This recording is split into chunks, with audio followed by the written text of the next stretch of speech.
소중한 나 무한 행복.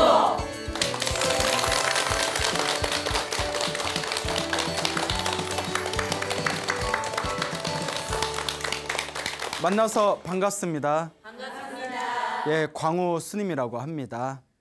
여러분들, 우리 불교에서 가장 중요하게 생각하는 가장 밑바탕이 되는 사상이 바로 인과 업보 사상입니다. 내가 지은 업은 누가 받는다고 했죠? 예, 자기 자신이 받는 것입니다. 근데 우리 중생이 전생에 복을 많이 지었으며 우리 앞에 좀 행복한 일이 많이 펼쳐질 것이고, 전생에 지어놓은 복이 없거나 업보가 두꺼우면 우리 앞에 아무래도 조금 힘들고 답답한 일들이 펼쳐지겠죠. 좋은 일이 생기면 다행인데 자꾸 좀 살다 보면 좀 안 좋은 일이 연달아서 생길 때도 있고 가슴 답답할 일들이 연달아서 생길 때가 있지 않습니까? 네. 그래서 이걸 좀 안 좋은 일이 생길 때 자꾸 안 좋은 일들이 연속해서 생기면 우리가 유식한 말로 사자성어로 뭐라고 하죠? 예, 설상가상이라고 하지 않습니까? 예, 그래서 이럴 때 우리 불교에서는 기도를 많이 하라라고 가르칩니다. 기도를 많이 해라. 우리 중생이 살아가면서 안 좋은 일이 생길 때 우리는 흔히 업장이라는 표현을 씁니다. 내가 전생에 지은 업보, 그 업보가 장애가 생긴 겁니다. 업보의 장애물. 그래서 내 행복을 방해하는 장애물이라는 겁니다. 내 행복을 장애하는 업보의 장애물. 그 업보의 장애를 두 글자로 줄이면 뭐라고 한다고요? 업장이라고 하는 겁니다. 그러니까 업의 장애가 자꾸 있으니까 가면서 자꾸 브레이크가 걸리는 겁니다. 뭔가 그냥 시원하게 쫙 나갔으면 좋겠는데 자꾸 뭐가 툭툭 걸려요. 그래서 우리 불교에서는 복이 많다, 복이 적다라는 표현을 썼을 때 내가 원하는 일을 쉽게 성취할수록 복이 많은 사람이라고 합니다. 그리고 내가 원하는 일을 어렵게 이루게 되면 좀 복이 부족하다고 합니다. 근데 복이 아예 없는 사람은 자기가 원하는 일을 아예 얻을 수가 없습니다. 그래서 그냥 인생의 흐름에 이리 부딪히면서 저리 부딪히면서 살아가게 되는 거죠. 근데 대부분의 중생들을 보면 솔직히 자기가 원하는 것을 다 성취하면서 살기는 좀 어렵지 않습니까? 그런데 더 가슴 아프고 안타까운 것은 내가 원하는 일을 성취하는 거는 둘째치고 나서라도 마음이라도 좀 편안했으면 좋겠는데 이런저런 좋지 못한 일들이 생겨서 마음에 극심한 스트레스가 생길 정도가 되면 우리도 모르게 한숨을 내쉬면서 아이고 내가 전생에 뭔 업보를 이렇게 많이 지었나, 내가 뭐가 이렇게 업장이 두껍나 라는 표현을 사용하게 됩니다. 여러분들도 그런 거 경험해 본 적 있으신가요? 자, 그래서 제일 중요한 것은 불교에서 행복을 성취하고 싶다면 업장을 소멸해라. 예, 업장을 소멸해라. 그럼 업장을 소멸하는 가장 좋은 방법이 무엇인가? 그게 바로 기도라는 겁니다. 그 예전에 한 1년 전쯤이었던 걸로 기억해요. 어느 젊은 아가씨가 한 분 찾아오셨어요. 젊은 보살님이 찾아오셨는데 우리 소나무의 엄청난 애청자시래요. 예, 항상 봤던 것도 또 보고 또 볼 정도로 엄청난 애청자라고 하시는데 뭐 봤어야 알지 뭐. 하여튼 뭐 거짓말이 하겠어요. 스님 애청자예요. 해서 아유 고맙습니다. 예, 스님 법문 너무 뭐 좋아요 해서 예 그런 말 많이 듣습니다. 뭐 이러면서 답답한 일이 있어서 상담을 좀 하고 싶대요. 왜 그러십니까 했더니 뭔가 돈 문제가 얽혀가지고 돈 문제가 얽혀서 경제적으로 좀 어렵다. 이게 좀 뻥 뚫렸으면 좋겠는데 이게 좀 잘 안 된다. 이런저런 대화를 한 뒤에 아마 보살님이 그런 돈과 연관된 전생에 빚이 있는 것 같다고, 그 업보, 그 빚을 소멸해야 된다고. 그럼 쓰면 어떻게 해야 됩니까? 남 원망하지 말고 어차피 내 빚이니까 남 원망하지 말고 마음을 푹 내려놓고 기도를 해라. 그래서 기도를 해서 신비한 그런 어떤 효과를 보시고 신비한 기적 같은 경험을 하신 그런 이야기를 좀 전해드리면서 기도를 해라. 기도를 해서 업장을 소멸하고 복을 줘야 된다. 그래서 뭐 어떤 기도를 할까요? 해서 그때 불교는 기도법이 굉장히 많거든요. 너무 기도법이 많아서 무슨 기도를 해야 될지 헷갈릴 정도예요. 그래서 저는 그분한테 그 법화경을 한번 써봐라 라고 권했어요. 불교 법화경이라는 경전이 있습니다. 예, 보셨나요? 예. 자, 법화경이라는 경전이 있는데 우리 대승경전의 왕이라고까지 부릅니다. 그래서 우리 불교계에서는 속설에 법화경을 10번을 베꼈으면, 법화경이 웬만한 소설체 한 권 분량이에요. 그걸 100번을 베꼈으면 웬만한 소원은 이루어진다라는 속설이 있거든요. 근데 제 주변에 좀 효과 보신 분들이 있으셔서 10번을 한번 써봐라. 아마 제가 그동안 소나무, 예전 회차 때 보면 소나무 법문하면서 법화경 기도가피에 대한 이야기도 몇 번 했었거든요. 그래서 법화경을 한번 10번을 써보십시오라고 이렇게 권유를 했는데, 그분이 이제 한 1년 정도가 지나서, 약 1년이 지나서 연락이 왔어요. 스님 10번 다 썼습니다 이러시는 거예요. 대단하시다고. 그러니까 한 달에 한 번꼴로 쓰신 거죠. 정말 대단하시다고. 그래서 뭐 무슨 신비한 꿈을 꿨거나 뭐 어떤 특별한 경험을 하신 게 있냐 했더니 뭐 너무 이상한 경험을 많이 해가지고, 그래서 그럼 뭐 중요한 거 하나만 말씀해 달라, 나중에 법문 때 써먹게. 그러니까 막 이런저런 얘기를 해주셨는데, 그중에 이제 제가 3가지를 좀 간추려 왔습니다. 첫 번째, 그 보살님이 법화경을 베꼈으면서 어떤 경험을, 여러 가지 경험 중에 하나가, 남동생이 있었는데 남동생이 어깨하고 목에 대상포진을 좀 심하게 걸렸대요. 목에 대상포진 아시죠? 네. 그거 되게 아프대잖아요. 네. 걸려본 적 있어요? 네. 그거 걸리지 말아요. 아프대. 네. 그래서 이제 여기 어깨에 대상포진이 걸렸는데, 법화경을 쓰다가, 쓴 건 이제 자기가 쓴 거예요. 아픈 거는 남동생이 아픈 거고, 꿈에 보현보살이라는 분이 나타나셨대. 보현보살이고 불교에서 가장 위대하신 4대 보살 중에 한 분이 보현보살이거든요. 보현보살님이 딱 나타나시더니 남동생 어깨를 꿈에서 이렇게 주물러 주더래요. 이렇게 저 줄려주면서 이제 괜찮아질 거야 이러면서 꿈에서 깼대요. 그런데 남동생 그 꿈을 꾸고 나서 하루 이틀 만에 남동생 대상포진이 사라졌대요. 신기하죠? 그게 이제 첫 번째 그런 경험을 했고, 두 번째가 어머니가 무릎이 굉장히 안 좋으셨대요. 어머니가 무릎이 굉장히 아프셨는데 꿈에 하얀색 옷을 입으신 여자가 나타났대요. 근데 불교에서는 하얀색 옷을 입은 여자를 보통 관세음보살을 상징한다고 합니다. 그래서 관세음보살, 자비를 상징하는 소원을 성취시켜준다는 관세음보살님이 보통 하얀 옷을 많이 입고 나타나셔서 백이관음이라고 부르거든요. 그러니까 하얀 옷을 입은 여자가 싹 나타나더니 꿈에서 어머니 무릎에다가 침을 놔주는 꿈을 꿨대요. 침을 탁 놔주는 꿈을 꿨는데, 깨고 나서 한동안 어머니 무릎이 좀 더 안 좋아지셨대요. 어머니 무릎이 퉁퉁 부어서 한동안 안 좋아지시더니 점점 그게 가라앉아서 무릎이 엄청 많이 호전되셨다고 그런 또 경험을 했고, 또 세 번째가 어머니가 이렇게 이제 잠을 주무신데 계속 꿈자리가 뒤숭숭하고 잠자리가 편안하지 않았대요. 그래서 며칠 동안 고생을 하시다가 또 이제 따님이 계속 법화경을 쓰고 있는데, 또 법화경 쓰고 잠이 들었는데 이제 딸 꿈에 그 하얀색 옷을 입은 관세음보살님이 나타나시더니 어머님이 누워있는 침대에 같이 이렇게 눕더래요. 다 눕더니 자기를 바라보면서 이제 어머니가 이제 편안해지실 거야 이렇게 얘기하면서 꿈에서 다 깼대요. 그리고 어머니가 잠자리가 엄청 편안해지셨답니다. 그리고 그렇게 이제 법화경을 쓰면서 이제 막 좀 가슴 답답하고 쪼이는 느낌이 있었는데 숨통이 굉장히 많이 이렇게 숨통이 좀 편안해진 느낌이 든다고 그런 이야기를 하시면서, 그런데 스님, 그런데 10번을 다 채웠는데 정말 제가 원하는 그 돈 문제가 그건 해결이 아직 안 됐습니다. 그래서 제가 말씀을 드렸죠.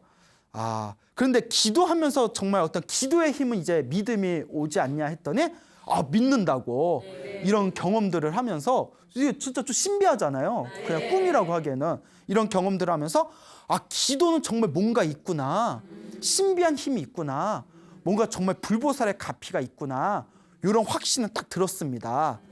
그래서 제가 우리 불교에서는 전생에 지은 업보가 두꺼우면 그걸 녹이는데 시간이 많이 걸린다고 한다. 그러니까 아마 그 돈하고 엮인 전생에 아마 빚이 좀 많은가 보다. 그러니까 지금 포기하지 말고 지금 같은 마음으로 좀 꾸준히 더 기도를 해라. 그러면 언젠가는 이제 편안해질 것이다. 이렇게 이제 계속 기도하라고 제가 이렇게 권유를 드렸습니다.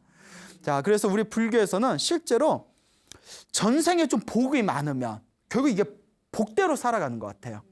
전생에 지어놓은 복이 많으면 이번 생에 기도를 조금만 해도 효과를 좀 빨리 봅니다. 근데 전생에 지어놓은 복이 없으면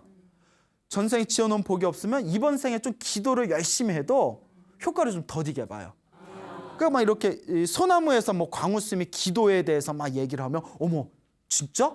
대박. 나도 해볼까? 그 처음에 열심히 해요. 근데 한다고 했는데 에이 나는 효과 없네. 이럴 수도 있거든요, 실제로. 그만큼 전생에 지어놓은 복이 좀 부족해서 그래요. 그런데 당장 효과가 있든 없든 일단 기도를 하면 한 만큼 알게 모르게 공덕이 쌓이는 겁니다. 그러니까 당장 눈앞에 보이는 효과에 연연하지 말고 그냥 꾸준하게 내가 전생에 지어놓은 게 없으니 이번 생에 내가 빚 갚는다라는 마음으로 복을 닦는다라는 마음으로 이번 생에 꾸준히 기도를 하신다면 이번 생에 못 받아도 언제라도 받는다? 다음 생에라도 자기가 기도한 갚이가 반드시 있습니다. 얼마 전에 그 점잖으신 보살님 두 분이 찾아오셨어요. 왜 찾아오셨냐면 소나무 애청자시래요. 예. 가끔 많이 찾아오세요. 소나무 보시고. 그래서 이제 소나무 애청자라고 스님 소나무 오래전부터 즐겨봤습니다 하고 점잖으신 보살님 두 분이 찾아오셔서 제가 바쁠 때는 오신 분들 인사만 드리고 뭐 응접을 못하지만 저 시간이 여유가 있으면 이렇게 모셔서 차 한 잔씩 드리거든요. 차 마시면서 뭐 방송 뭐 재밌게 봐주셔서 고맙습니다. 뭐 이런저런 얘기하다가 그러다 이제 기도 얘기가 나왔어요. 그래서 뭐 제가 기도를 많이 하셔야 된다고 했더니 옆에 한 보살님께서 실은 저도 스님이 그 방송하면서 기도에 대한 이야기를 할 때마다 그 기도의 신비한 어떤 힘에 대해서 얘기할 때마다 저는 100% 동감합니다. 저도 갚이 받았었습니다. 이러는 거예요. 저도 갚이 받아. 그러니까 제 귀가 번쩍 뜨이잖아요. 그러니까 그러면 그 얘기 어떤 갚이 받으셨냐고 했더니 이분이 이제 강남에서 오신 분이랬는데 당신이 젊었을 때 남편을 일찍 잃었대요. 그래서 아이들을 키우는데 혼자서 아이들을 키우려다 보니까 경제적으로 너무나 힘들었대요. 정말 경제적으로 남편도 없고 경제적으로 너무나 힘들고 괴로워서 근데 이분이 전생에 부처님과 불연이 있는지 절에 열심히 다니면서 부처님 의지를 많이 했답니다. 그래서 이제 스님들 법문을 많이 듣고 스님들 법문을 듣다 보니까 복을 많이 지어야 된다라고 해서 절에서 좋다는 건 다 했대요. 뭐 연등 달으라고 막 연등 달고 뭐 방생하라고 하면 방생하고 쌀 올리려고 하면 막 쌀 올리고 좋다는 건 다 하고 특히 기도를 많이 했답니다. 그래서 제가 무슨 기도를 많이 하셨어요 했더니 모르겠어요 했으니까 좋다는 기도는 다 따라했어요 이러더라고. 열심히 하셨답니다. 그렇게 몇 년을 하셨대요. 오래 하셨답니다. 근데 이게 굉장히 중요합니다, 여러분. 웬만한 사람들은 막 경제적으로 힘들고 뭐 혹은 주변에 답답한 일이 있을 때 누가 뭐 절에 다녀서 이렇게 복 짓고 기도하면 좋은 일 생긴대. 그러면 그럼 나도 좋은 일 좀 생기려나? 처음에 몇 번 절에 다니다가 절에서 등 달라고 하니까 등 달고 뭐 쌀 올리니까 쌀 올리고 그 기도하라니까 기도했는데도 그렇게 몇 개월 했는데도 눈앞에 보이는 효과가 없으면 속았어. 개뻥 막 이러면서 절에 안 나오는 경우가 많거든요. 그게 눈에 욕심이 가려서 그래요. 눈에 욕심이 가려서. 기도는 욕심으로 하는 게 아니라 내 복을 짓는다는 마음으로 내 업장을 소멸한다는 수행의 마음으로 해야지 욕심의 마음으로 절에 다니면 금방 꺾이게 됩니다. 그러니까 내 눈에 욕심이 눈에 가리니까 당장 눈에 뭐 보이는 거 당장 효과가 나타나는 거. 그 어떤 분은 기도를 열심히 하면서 스님 저 이렇게 기도 열심히 하면 저 로또 될까요? 물어보신 분인데 그렇게 따지면 난 벌써 됐겠다. 예? 저 기도 많이 하거든요. 그래서 저 로또 벌써 됐어요.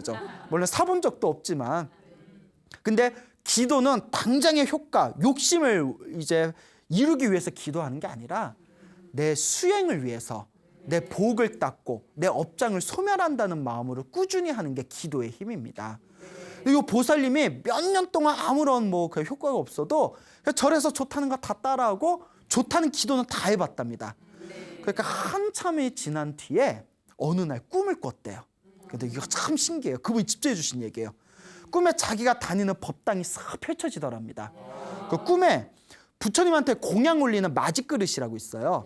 마짓그릇을 자기가 이렇게 들고 있었대요. 빈 마짓그릇을. 비어있는 마짓그릇을 들고 꿈에서 이렇게 부처님이 계신 그 불상 앞에 이렇게 천천히 걸어갔답니다. 그 부처님 앞에다 마짓그릇을 딱 올려놨대요. 마짓그릇을 딱 올려놓고 이렇게 합장을 하는데 빈 마짓그릇에 갑자기 쌀이 막 쏟아지더니 그 쌀이 철철철철 넘치는 꿈을 꿨대요. 딱 봐도 촉이 오죠. 그 꿈을 꾸고 나서 희한하게 하는 일마다 잘 풀려가지고 그래서 지금 강남 사신대잖아요. 네, 너무 신기하지 않아요? 근데 그분이 그 얘기하면서 정말 자기가 경제적으로 너무 힘들었다고, 경제적으로 너무 어려워서 눈물 흘릴 일도 많았는데 그냥 막 힘 닿는 데까지 열심히 이렇게 하니까 그렇게 그 꿈을 딱 꾸고 나서 그렇게 쌀이 막 쏟아지는 꿈을 꾸고 나서 자기가 이렇게 하는 일마다 아주 잘 돼서 이게 다 부처님 덕분이다 생각하고 지금도 열심히 절에 다닌다고 합니다. 그 얘기 듣고 저도 참 심심나더라고요. 그러니까 이런 이야기들을 통해서 야, 정말 이 부처님의 가피라는 것은 정말 헛되게 생각할 수가 없구나. 그래서 제가 이런 이야기들을 많은 불자님들한테 이렇게 이야기를 해드리면서 힘들고 괴로우면 입으로 막 궁시렁궁시렁 신세한탄하지 말고 그 시간에 염불을 한번 더 해라. 기도를 한번 더 하고 절에 다니면서 아, 부처님 제가 전생에 지어놓은 복이 없어서 이렇게 제가 삶이 좀 퍽퍽한가 봅니다. 이번 생이라도 좀 열심히 닦겠습니다. 그래서 당장의 눈앞에 효과를 바라지 말고 이번 생 내 몸과 마음을 닦는다는 마음으로 꾸준하게 절에 다니시고, 근데 절만 다니면 안 돼요. 달랑 절에 가서 절에서 밥만 먹고 오면 안 돼요. 절에 가면 뭘 해야 돼요? 기도도 하고 스님들 법문도 듣고. 여러분들 요새 웬만한 큰 절은 일요일마다 1호 법문 큰 스님들 다 하시잖아요. 그러니까 1호 법문도 좀 들으시고, 예, 절에서 좀 법당에서 기도도 좀 하시고, 절에 못 가는 날에는 집에서라도 절도 하고 기도도 자꾸 하다 보면 여러분들의 삶이 알게 모르게 편안해지는 것을 반드시 경험하시게 될 겁니다. 알겠죠? 그리고 또 재미난 얘기를 하나 해드릴게요. 제가 화계사에 있지 않습니까? 이 화계사가 불교대학으로 굉장히 유명합니다. 화계사가 불교대학으로 유명해서 이 화계사 불교대학의 강사 스님도 굉장히 훌륭하신 스님들이 많고, 그리고 또 공부를 열심히 하는 열정이 있는 불자분들이 많습니다. 그래서 화계사 불교대학에서 공부하고 계시는 어느 불자님께서 차를 마시면서 직접 해주신 얘기인데요. 그 불자님께서 당신도 기도하다가 그런 가피를 받은 경험이 있답니다. 그 이제 가피를 많이 받으셨대요. 그래서 제가 그 중에 하나만 좀 이야기해 달라고 하니까, 왜 이야기해 달라고 했을까요? 써먹으려고. 이렇게 잘 써먹잖아요. 근데 참 신기하죠, 여러분. 그분한테 이제 이야기 하나만 좀 해주십시오 했더니 우리 화계사 불교대학 다니시는 불자분께서 젊었을 때부터 이제 절에 다녔는데 보통 우리가 수능 기도라는 걸 합니다. 수능 합격 기도 아시죠? 절에서 가장 중요한 연례 행사 중에 하나인데, 이 어머님 마음이 그런 것 같아요. 자기를 위해서는 기도를 안 하는데 자식을 위해서는 기도하지 않습니까? 근데 이분은 아들이 있었는데 아들이 어렸을 때부터 머리가 좋고 학업 성적이 우수해서 신경을 안 썼대요. 어련히 잘하겠지, 원래 잘하니까 어련히 잘하겠지 했는데 생각보다 점수가 너무 안 좋게 나왔대요. 그러니까 자기 제 실력을 발휘를 못한 거예요. 근데 여러분, 이게 중요한 게 있습니다. 사람마다 가지고 있는 복이 다 달라요. 그래서 제가 항상 자주 하는 얘기지만 사람마다 복이 다 다르기 때문에 공부 복은 있는데, 그러니까 이제 이렇게 공부 머리 복은 있는데 시험 복이 없는 애들이 있어요. 그러니까 학교 다닐 때 공부 너무 잘해가지고, 그래서 야, 쟤는 명문대 갈 거야 했는데 막상 시험 봤더니 점수가 제대로 안 나오거나, 그리고 머리복도 있고 공부복도 있고 시험복도 있고 학교복도 있어서 좋은 대학까지 잘 간 애가 있는데 관복이 없는 애들은 하고 아시네요. 예, 어디 많이 보러 다니셨나 봐. 관복이 없는 애들은 아무리 어렸을 때 시험 공부 잘 보고 좋은 학교 가도 희한하게 고시 시험만 치면 이상하게 합격이 안 되는 애들이 있어요. 그런 것도 이제 고시, 사법고시 이런 거는 관직하고 연관이 있는 거기 때문에 관복이 없으면 또 안 된다 이러고, 이런 얘기 다 들어보셨죠? 그 뭐 어렸을 때 뭐 학교복은 없는데 제복은 있어서 학교는 뭐 얼렁뚱땅 다녔는데 갑자기 사회 나가서 그냥 돈 잘 버는 애들이 있는가 하면 학교복은 있는데 제복이 없어서 그 학교는 좋은 학교 나왔는데 이상하게 하는 일마다 일이 잘 안 풀리고 좀 궁핍하게 사는 분도 있고 그런 주변의 일들이 많지 않습니까? 사람마다 복이 다 저마다 다른 거예요. 그러니까 복을 원만하게 닦으라고 했어요. 어떻게 닦아야 된다? 원만하게 복을 닦아야 된다. 그러니까 요 보살님이 우리 아들 뭐 어렸을 때부터 머리도 좋고 성적도 우수했으니까 어련히 시험 잘 보겠지 했는데 아이고 그만 재수를 해버린 거예요. 보살님이 너무 충격을 받으셔가지고 야 이거 내가 만만하게 생각했다. 그리고 애 재수하는 동안 기도를 엄청 열심히 올렸대요. 정말 정성스럽게 기도했대요. 매일 절에 나가가지고 매일 이제 기도하고 매일